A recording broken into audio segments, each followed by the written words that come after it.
Hey, what's going on, guys? Welcome to the Jimmy Scott Fitness Podcast and Radio Show, coming to you on this Friday, January the 12th, 2024. Hopefully, it finds you staying safe and staying sweaty all at the same time. On today's episode, we are talking about eating speed, the rate at which you eat your food, playing off of an awesome little piece from our friends over at Precision Nutrition. Brian St. Pierre put this together, and the official title is All About Eating Slowly. I know some of you think this doesn't matter. Some of you know it matters. I'm going to kind of break down the benefits, the ins and outs, what I've done personally, what I've seen with clients who have the most success versus the people who tend to struggle in terms of their eating, and just another tool for the toolbox to help you guys hopefully reach all of your fitness goals, especially if nutrition tends to be the bugaboo holding you back in certain areas. But real quick, couple housekeeping notes. One, our 47-day transformation, they are 5 days in right now. So if you guys still want to join, the link will be in the show notes. 47daytransformation.com is our flagship online coaching program. You guys can jump in, you can catch up, or you can just start from day 5 and roll on. You own the program. You'll have it for life. We've put a bunch of new pieces and twists in there I think you guys will enjoy if you haven't been in there. Check it out. And also, obviously, the app you guys have access to. If you want to jump in just the app itself, you get a full week on me. So a free 7-day trial of the Jeremy Scott Fitness app. Link will be in the notes too, just jeremyscottfitness.app. You guys can pop in there. All my weekly workouts. There's 13 full programs.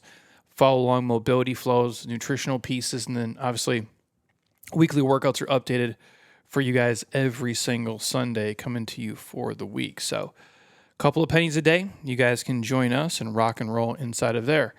And then, before I forget, our friends at Just Meats still rocking the 50% off subscription deal, I think until Monday. So right now it's the 12th. You guys have 3 days to jump on that. Again, Just Meats, family ranch. They process everything there. It's grass-fed. It's no artificial flavors or colors, and basically no bullshit. And the variety for me and the ease is why we do it. Again, I'm not going to make Texas-style brisket on my own. Odds of me making carne asada are pretty slim, but these guys ship it right to your front door. You can freeze it. You can put it in the fridge. It's easy to do. Again, it's what we eat at our house probably at least 3 to 4 nights a week. Some weeks it's all 5 nights just because it's super fast for us. We just take it out, heat it up. We add some cauliflower rice or some green veggies to it and call it a day. And sometimes if it's me, I just go straight meat, and that's how I roll. So if you guys are interested, it's justmeats.com and then /discount/Jeremy15. If you click the link now, you guys will get 50% off all the subscriptions. After that, I think it's $15 off forever and always anything on the site. If you guys got specific questions on different types of meats and the things that we tend to do at our house and how we put them together, just reach out and I will get you guys that information. And then you guys already know the one thing I take every single day and I never miss. My friends over at AG1. Honestly, it's been about 6 or 7 years I've been on this daily. If I was only going to take one foundational nutritional supplement, this would be the thing that I would take. And I know taking care of your health, it's the most important thing, but it's not always easy. But it should be at least simple. And this is an easy health hack you guys can throw in. That's why I've been taking it for, again, almost 6 or 7 years with no exceptions. It's a simple scoop, or what I do a lot of times is take the travel packs, I just mix it in water, I slam it, and I'm good to go. Again, every single serving, so one simple scoop or one simple travel pack will give you guys a full dose of all the micros you need, your vitamins, your minerals, your pre and probiotics. Again, it's just a super simple, easy thing to do. And if you want to check it out right now, drinkag1.com/Jeremy Scott will get you guys a year's supply of free vitamin D and 5 free travel packs with order 1. But if you want a free sample, 100% on me, no questions asked, reach out to us. We will mail the samples right to your front door. You can try them. If you like them, you get hooked up with all the free stuff from there. And I'm happy to give you guys the free samples at no cost. I'll pay for everything just so you can get your hands on it. That's how much I believe in it. So reach out to us, email, Instagram, Facebook, doesn't matter, and say, hey, Jeremy, I'd like a free sample for myself, for my wife, for my family, whatever it is. We'll get you guys all hooked up.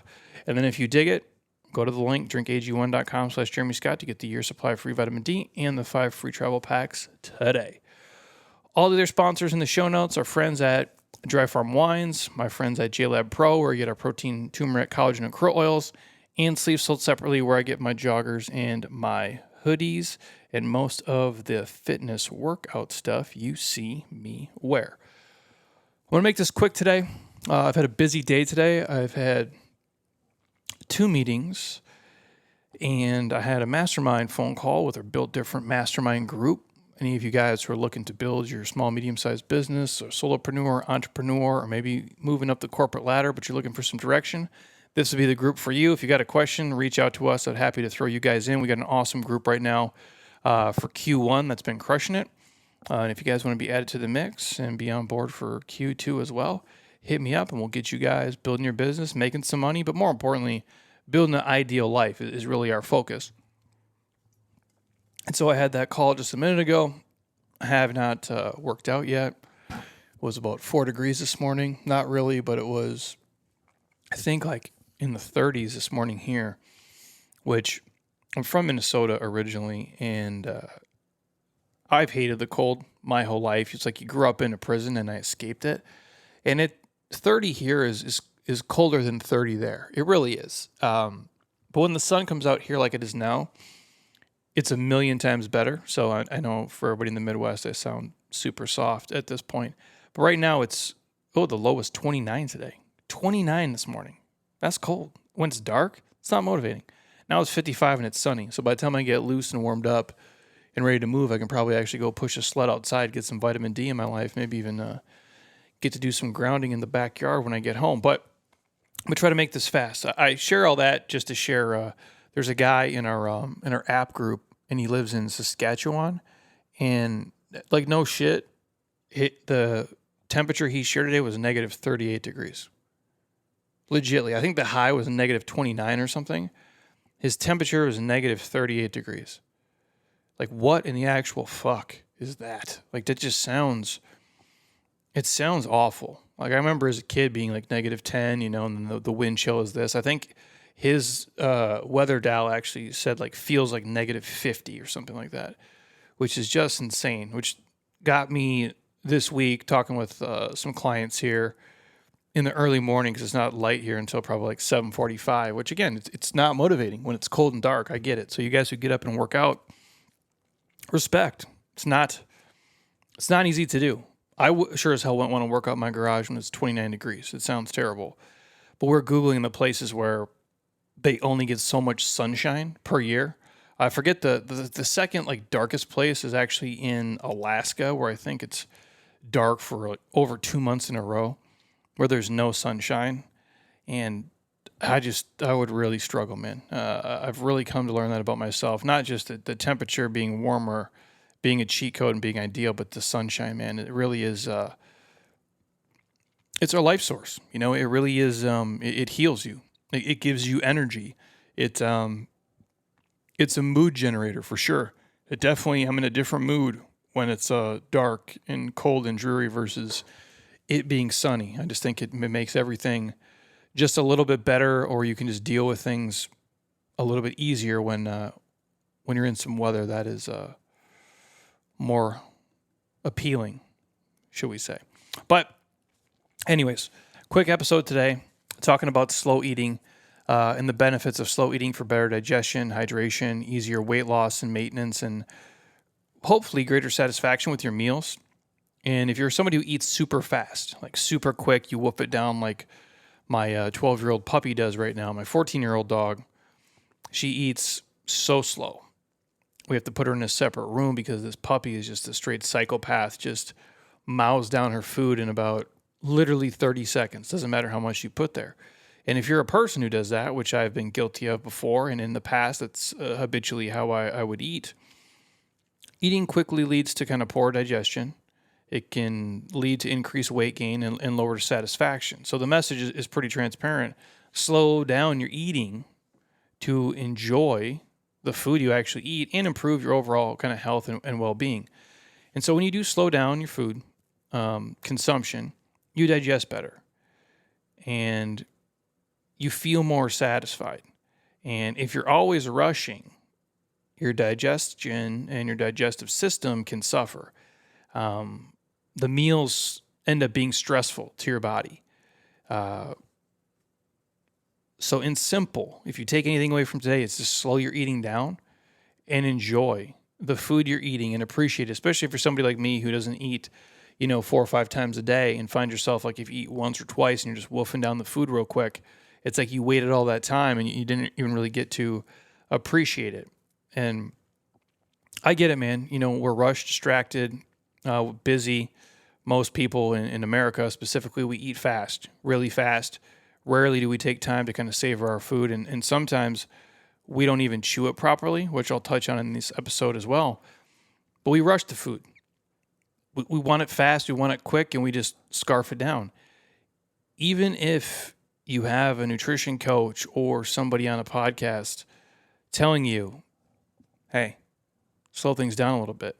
And when I was younger, skinny fat, trying to gain muscle, I just wanted to be 200 pounds and then 210 pounds and then 220 pounds and build all this muscle as much as I could. You want to be your version of Arnold or Jay Cutler or whatever you want to be as a young 20-something-year-old dude.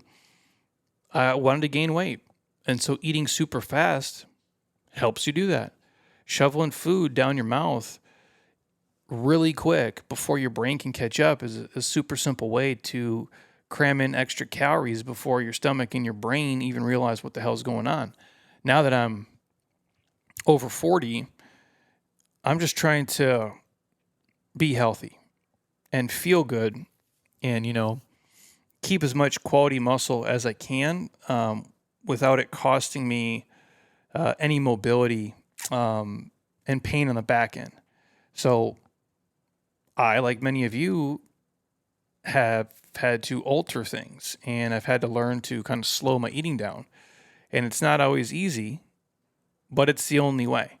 And I guess what people were asking, like, why is eating slowly so important? It's sensing the satisfaction. Like, one of the biggest benefits of eating slowly is it gives your body time to recognize that you're actually full. Because it takes probably 20 minutes from the start of your meal for your brain to send out signals of satiety. Most people's meals don't even last half that long. Most people eat within 3 to 5 minutes and they're done. So think about that. If it takes 20 minutes from the time you start eating to the time you're done for your brain to actually send out a signal to say, hey, we are satisfied. Now, imagine the extra calories you take in simply because you didn't allow your body time to register that it no longer needed or required the food.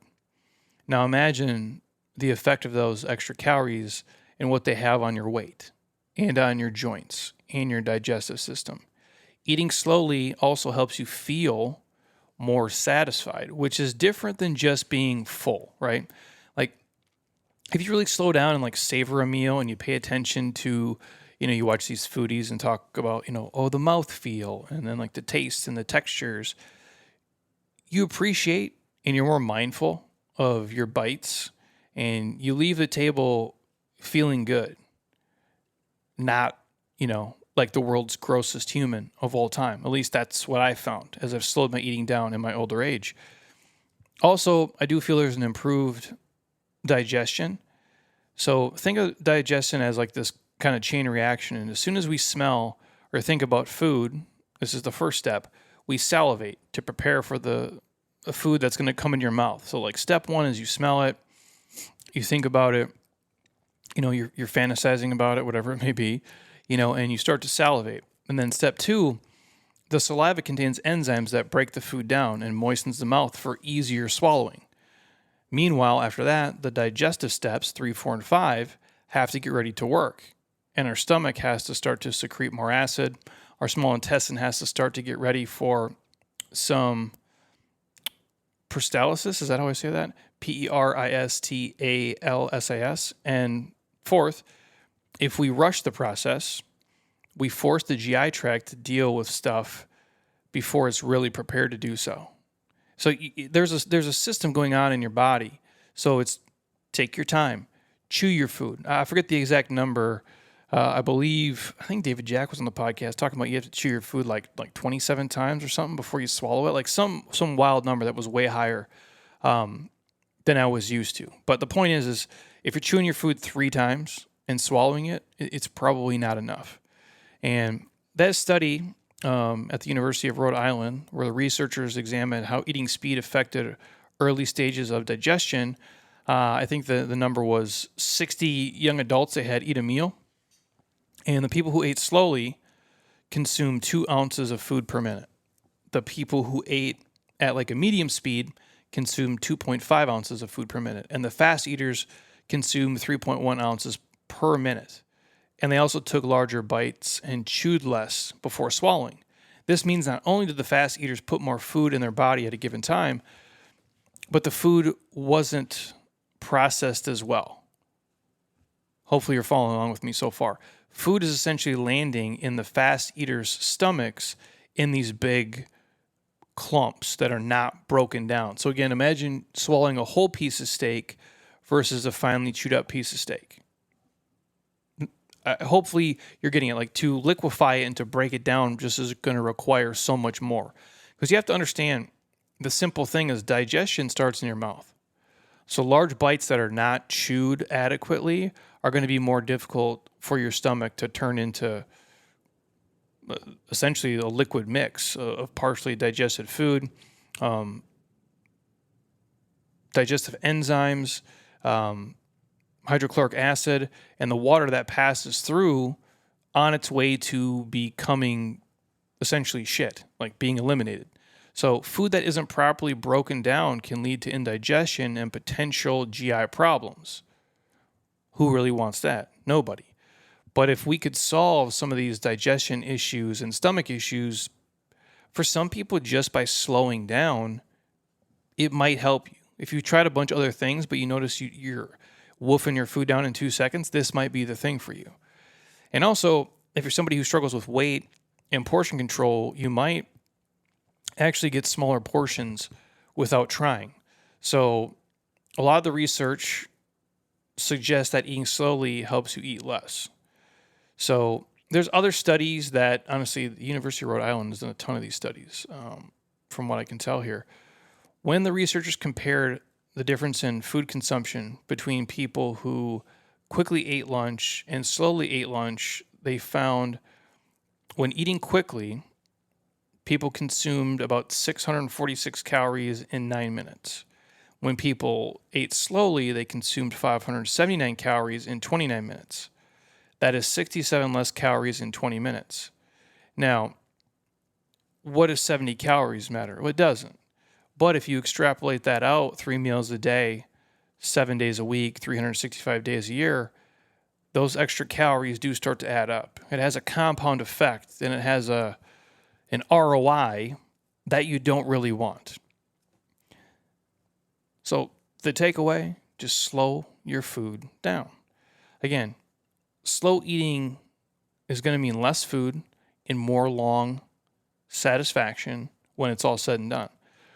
The other benefit can be just better hydration. Like good hydration helps maintain the body's fluids, energizes the muscles, helps your kidneys and your bowels work more efficiently, improves the appearance of skin, and one side benefit of slow eating is it seems to increase water consumption during meals.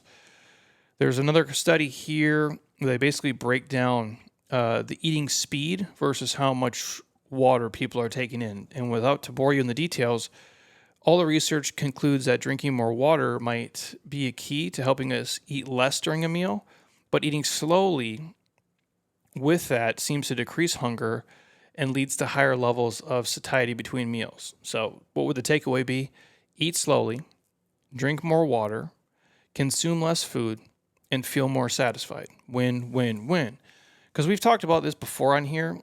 A lot of times we confuse being thirsty for being hungry. So people will go hours and maybe just have a coffee and drink little to no water and then, oh, I'm starving. And you might be hungry, but you also might be dehydrated. So if you can fix the one problem, can I make sure I'm properly hydrated? And then, oh, is this really a hunger cue or is this a thirst cue? Am I getting these two confused?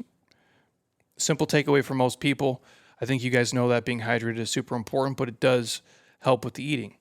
And then if we talk about fast eating, like and how eating quickly can promote weight gain and kind of make you feel out of control with your eating habits, they have a handful of studies here that they've pulled up. But if you look at both large-scale population studies and research on smaller groups, fast eaters gain more weight over time than slow eaters. If weight loss or maintenance is the goal, so if you're somebody who wants to be leaner, more toned, you want to lose weight and lose fat, the slower you eat, it puts you in a better position versus somebody who's just wolfing down the food, which I'll bleed into this a little bit.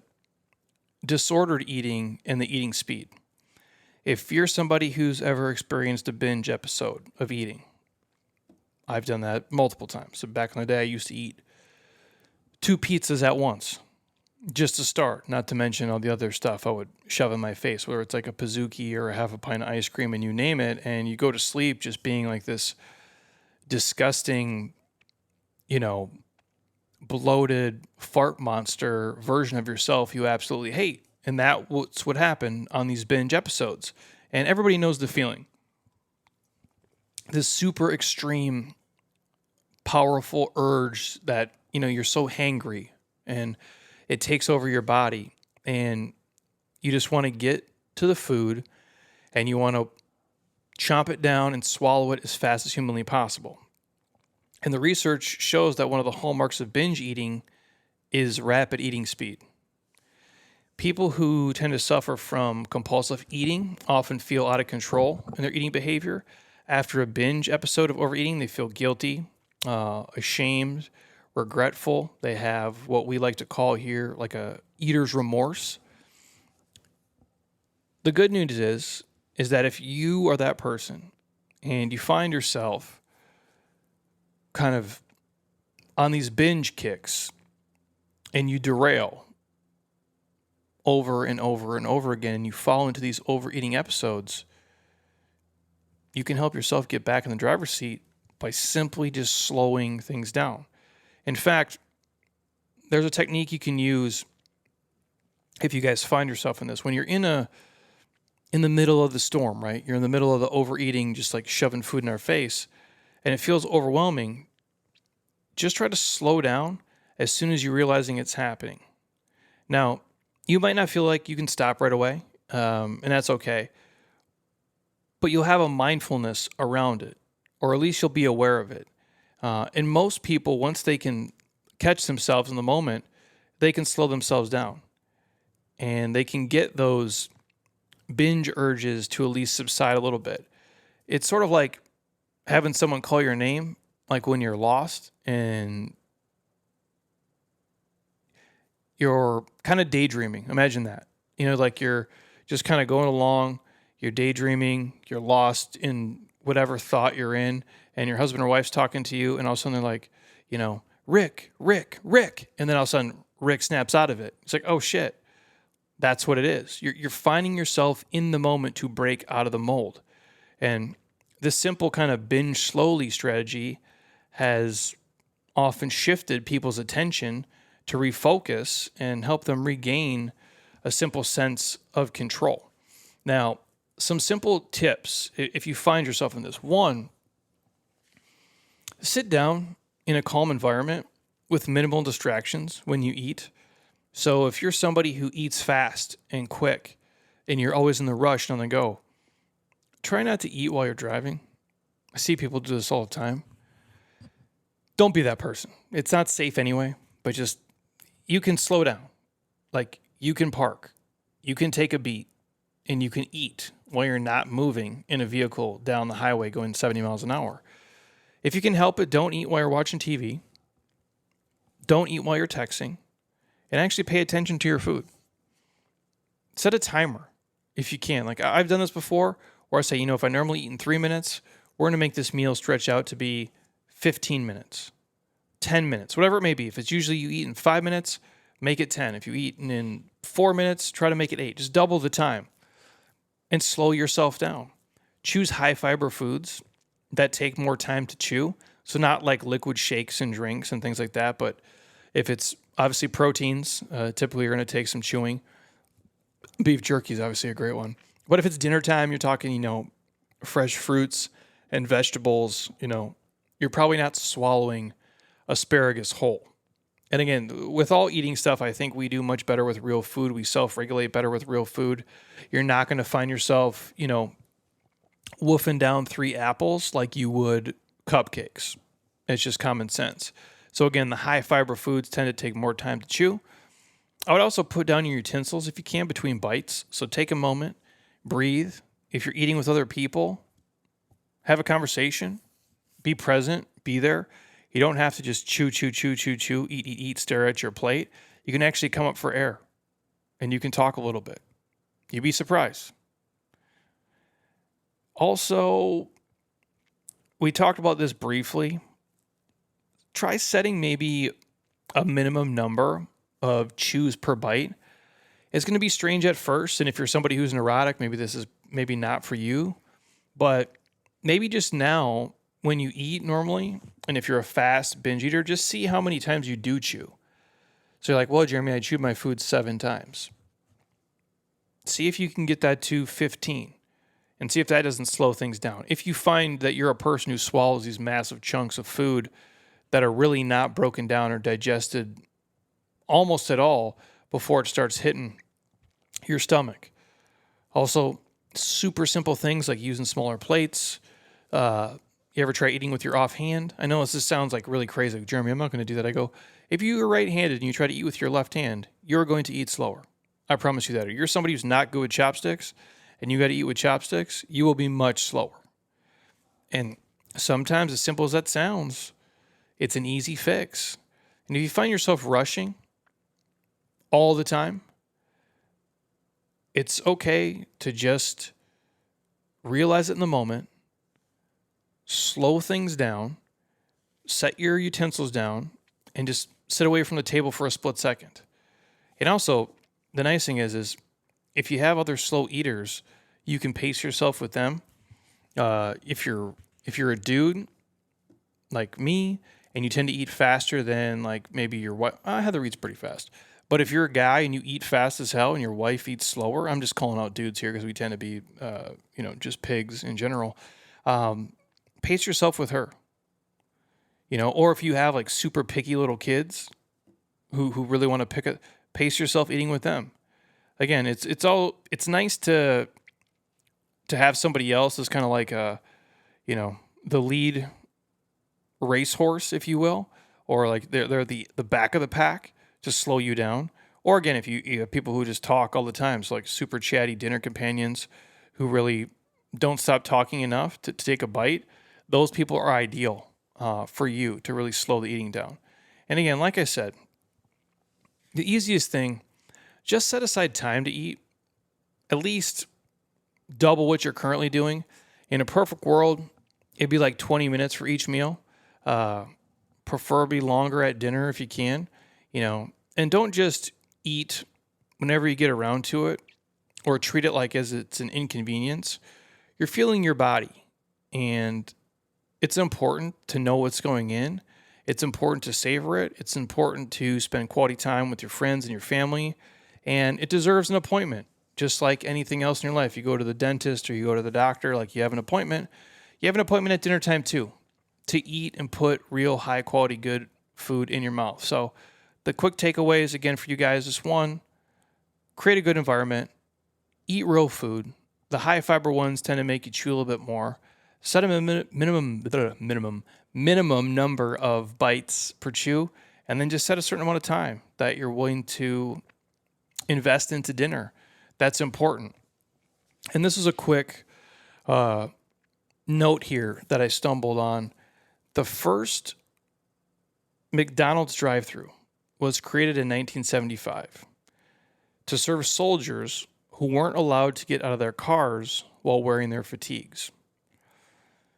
In 1975, the drive-thru sales started to skyrocket to what now accounts for half of the McDonald's system-wide sales, adding up to billions of dollars every year.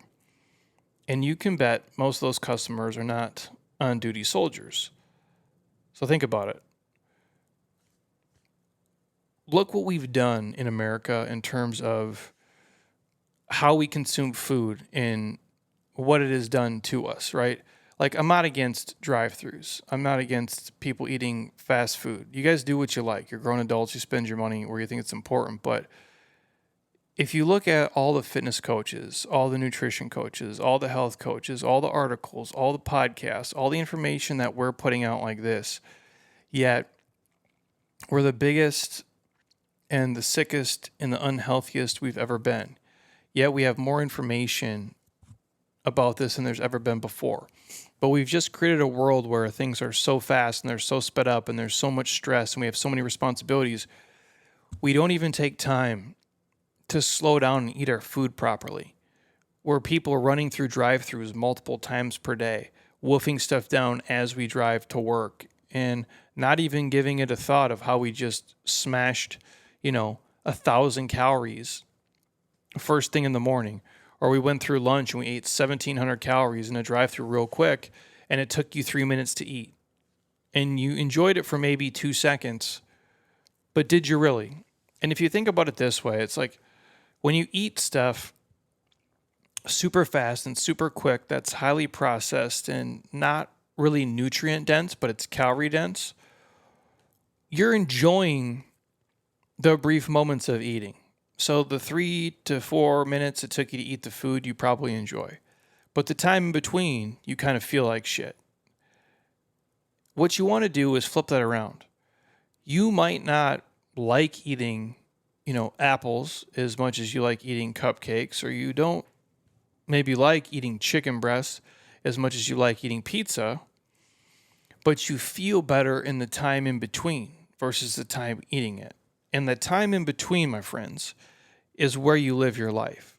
So instead of focusing on just the actual fast, quick dopamine hit of these highly processed, highly palatable foods in the moment, think about how am I going to feel afterwards in the time in between. And if I slow down my actual eating process and I eat real nutrient quality dense foods that I like, I'll feel better all the times in between meals versus just these 2 to 3 fast minutes and moments of gratification. And I think if you do that, you'll process food better, you'll digest food better, you'll have a better appreciation for it, you'll move better and feel better, and the byproduct is you'll just be a healthier person all the way around.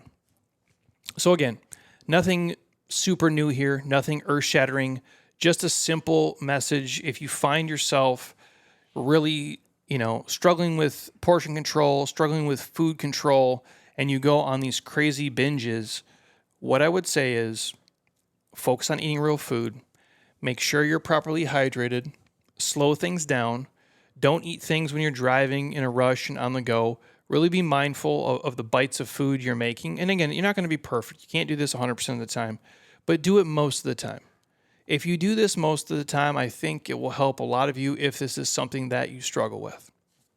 So take that with you this week. If you guys have questions on this or anything else, nutrition-wise or training-wise, hit me up. If you got requests for the podcast, I'm happy to dig into them. Again, reminder, our 47-day transformation is going down. They're on day 5 right now. You guys can still jump in anytime. The link is in the show notes. If you want the hookup from our friends at Just Meats, you guys can click the link and get 50% off your first subscription. It's a smoking deal. It's cheaper than the stuff you buy at the grocery store, and for most of you, it's way better than the stuff you buy at the grocery store, depending on what store that you shop at. People we trust, good family ranch. I like how it tastes. It's easy, quick, and convenient. We can save you 50% off the next couple of days. If that's something you guys are interested in, after that, I think it's $15 off forever. And if you guys want a free sample of AG1, hit me up. I'm happy to send one right to your front door. Otherwise, click it, pick up a year's supply of free vitamin D, and 5 free travel packs on me. So, again, eating slowly to be healthier and happier and improve your overall well-being, my friends.